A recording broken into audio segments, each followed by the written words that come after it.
once in a while, a movie really just seems to reach out and grab hold of you. And for me, Sweetland is really one of those movies. I'm really pleased today to be joined by Ali Selim, director of this very thoughtful and lovely movie about family and memories. Hi, Ali. Hi, how are you? I'm doing great. Thank you so much for taking some time out to talk to us. Thanks for having me. I appreciate the fact that people appreciate the movie, and if they appreciate it, I then love talking about it. So wonderful. Well, then you will have a captive audience in this interview because I loved the movie. Tell us a little bit about the original story that you drew from, and what kept you focused with all of the other things pulling at you with daily life. What kept you mesmerized with this project and seeing it to completion? Yeah, I think when I first read the story, it was in the Minneapolis Star-Tribune Sunday supplement, like a magazine section. And I was drawn to it, and I read it, and when I got to the end, I was really taken by surprise that I cried. Because I majored in English Lit, and I read volumes and volumes and volumes, and I had become sort of desensitized to that process, or maybe intellectualized. It was like, this is a good writer and this is a bad writer, and that's about it. And I got to the end of this tiny little short story that's so sparsely written, and I cried, and that really fueled me to go and get the rights, figuring if I cried, other people would cry. And then part of what fueled me really is just that initial reaction. I just knew that other people would feel, not necessarily cry, but feel when they saw this movie, which I think is so much more important than think after you see a movie. And secondly is sort of what I referenced earlier. I once had the pleasure of meeting John Sayles, the great independent director, and he said the trick to making these films is you have to get yourself so deeply in debt that you can't afford not to make the movie. And, he's speaking financially, but he's also speaking emotionally and spiritually. And I think I was at the point where it was in me, and it had to come out. Absolutely. I really believe that this film is going to strike a chord with those of us who are really passionate about exploring family history. Well, my father is an Egyptian immigrant. He came over in the 50s. My mother's parents came over from Germany. But yeah, a lot of this film came from observing my father's experience, even though I wasn't born when he came, and I was very young, as he was assimilating into the culture. But I still think a lot of it was just observing what he was going through and listening to my grandparents' stories about having come over. So was oral history something that happened in your family? Did you get to spend very much time hearing those stories? I forced the issue. Really? I don't know why I'm so fascinated by it, but I have been. I've always been enamored with storytellers and specifically historical storytellers, because I find historical storytellers are more interested in, maybe it's the emotion, again, which is what I connect to, as opposed to the history books, which are interested in dates and facts and figures, which doesn't really do much for me. What techniques did you use to communicate that this was the first and foremost a memory? I mean, you didn't try to make it literal, although I love the fact that it was in color.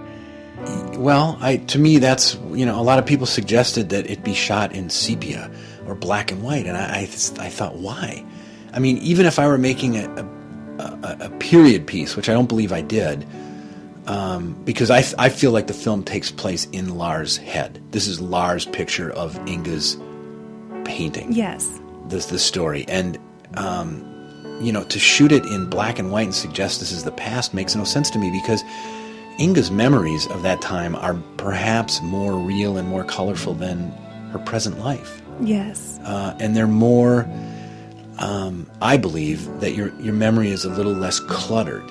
It's, you remember the whiteness of the house and the greenness of the grass, and that memory is so strong that you maybe don't remember all the chickens running around the yard making a bunch of noise, And so you just pare it down to those things. And whether or not that hits home with the audience, those are the kind of things we did. It's like, what would Inga remember? And if she remembered a detail or two details, those to me were more important than, all right, let's make the yard look like it did, or let's make the house look a little windblown, because I don't think she would remember that. And I sort of don't think that she would have even seen it that way, And so they're little games like that. The colors, the way they dressed, just the fact that, this device of Lars thinking back to the time when he was told the story and then carrying it on to his daughter at the end, I think they're all just quiet little devices that say this is an oral history and not a filmmaker's period piece. I love the scene where Franzen and Olaf are trying to take photographs, and they're out in front of the house. And I thought it was a really neat technique as a director to film it through the perspective of what does it look like through the camera lens. And it struck me because I am very fortunate. I have a lot of old photographs from my family that go pretty far back. And you look at these black and white old tattered things and you try to imagine, but on your film you made it come alive that actually you could almost imagine the old photograph that you'd see today, but what it must have looked like for Olaf through the camera. It really reminded us that, old pictures were not always old. Those happenings were very modern at the time. Yeah, and I mean very modern because, Franzen was the only guy around to have a camera, so the whole thing was very new and exciting, and so I think it was a totally new thing. My grandmother, my German grandmother, who was from a farm in southern Minnesota, had a large box of photographs, just throwing them all in there, and some of them were like that. Some of them were, 1920, very first camera in town. At one point we said, Grandma, you got to go through and label these so we know who, what, when, where, why. And so she spent a lot of time doing it, and then we went through the box later to put them in photo albums, and she'd written on the back, "Me and him taken 8 years ago." So we still have no record, but I think that's an interesting record in and of itself. Now, you mentioned Alan Cummings. He was in Circle of Friends and Pride and Prejudice. Certainly one of my favorites. And he just became Franzen. I mean, he just jumped off the screen. He's fabulous. Tell us how he came to the film. Yeah, first of all, let me say I'm glad that you felt that way about him. I think it could have gone either way. And, not a lot, but enough people have said, I didn't get why you cast him. I would have cast, Stellan Skarsgård, or, in a little bit he's based on my grandfather, who was not a large Scandinavian man, but kind of slight and very funny and very influenced by vaudeville as opposed to his heritage, and listened to music and quoted the music. And I just thought, that's how people really were. You could have made this movie with predictable, large, potato-handed Scandinavian farmers, but I just don't think everybody was like that, and I think that's what gives the story texture. And Alan, when I first read the short story, I knew that Olaf needed... Franzen's not in the short story, and I knew that Olaf wasn't completely alone, and I knew that he needed somebody to talk to communicate some of these things that in the short story were internal.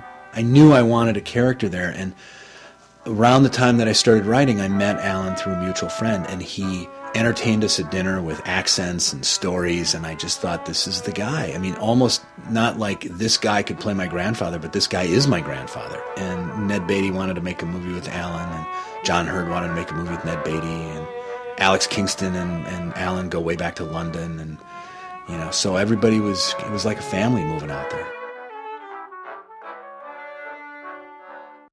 To listen to the interview with Ali Selim, director of Sweetland, in its entirety, go to genealogygems.tv and listen to episode 30 of the Genealogy Gems podcast, or visit us in iTunes. Thanks for watching.